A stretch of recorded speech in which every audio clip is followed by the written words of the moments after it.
And Shelomoh joined in marriage with Pharaoh sovereign of Mitzrayim, and took the daughter of Pharaoh, and brought her to the city of David, until he had completed building his own house, and the house of Yahuah, and the wall all around Jerusalem. Only the people slaughtered at the high places, for a house for the name of Yahuah had not been built until those days. And Shelomoh loved Yahuah, walking in the laws of his father David, except that he slaughtered and burned incense at the high places, and the sovereign went to Gibeon to slaughter there, for that was the great high place. Shelomoh offered 1,000 ascending offerings on that slaughter place. At Gibeon Yahuah appeared to Shelomoh in a dream by night, and Elohim said, "Ask what I should give you." And Shelomoh said, "You have shown great loving commitment to your servant David my father, as he walked before you in truth, and in righteousness, and in uprightness of heart with you. And you have guarded for him this great loving commitment, and did give him a son to sit on his throne, as it is this day. And now, O Yahuah, my Elohim, you have set up your servant to reign instead of my father David. But I am a little child. I do not know how to go out or to come in. And your servant is in the midst of your people whom you have chosen, a great people, too numerous to be numbered or counted. Shall you then give to your servant an understanding heart to rule your people, to discern between good and evil? For who is able to rule this great people of yours?" And the word was good in the eyes of Yahuah, that Shelomoh had asked this.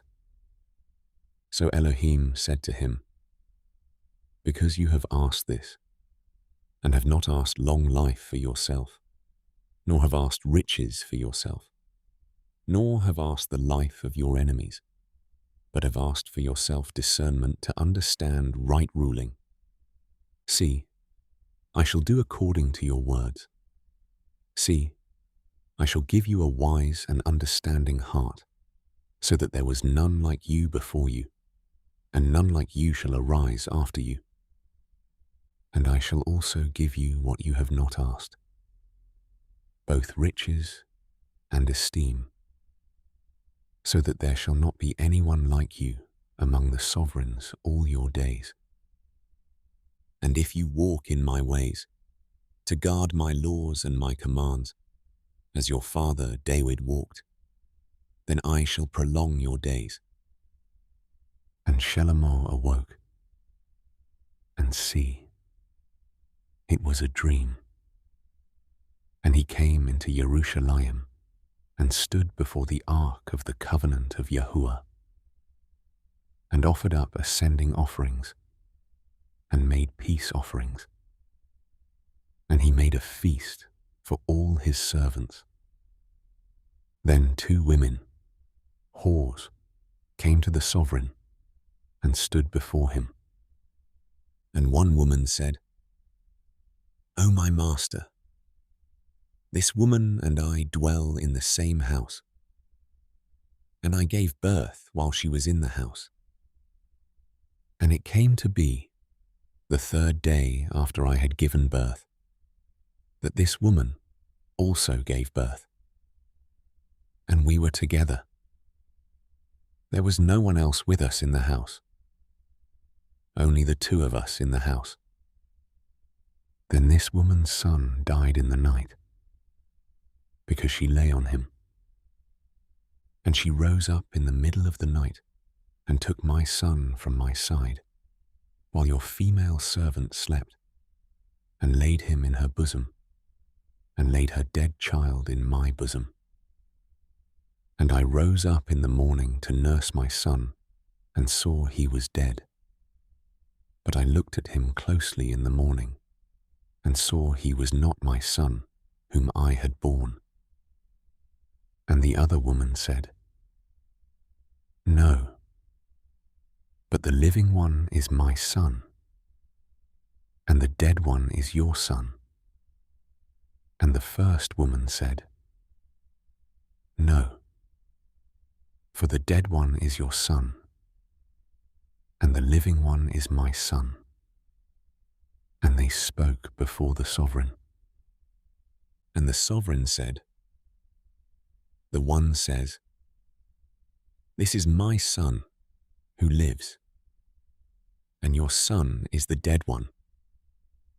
While the other says, No, for your son is the dead one, and my son is the living one. And the sovereign said, Bring me a sword. So they brought a sword before the sovereign. And the sovereign said, Divide the living child in two, and give half to one, and half to the other.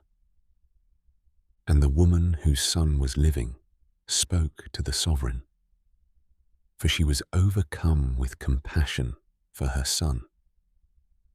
And she said, O my master, give her the living child, and by no means kill him. But the other said, Let him be neither mine nor yours, but divide him. And the sovereign answered and said, Give the first woman the living child, and by no means kill him. She is his mother. And all Yisrael heard of the right ruling which the sovereign had rendered. And they feared the sovereign, for they saw that the wisdom of Elohim was in him to do right ruling.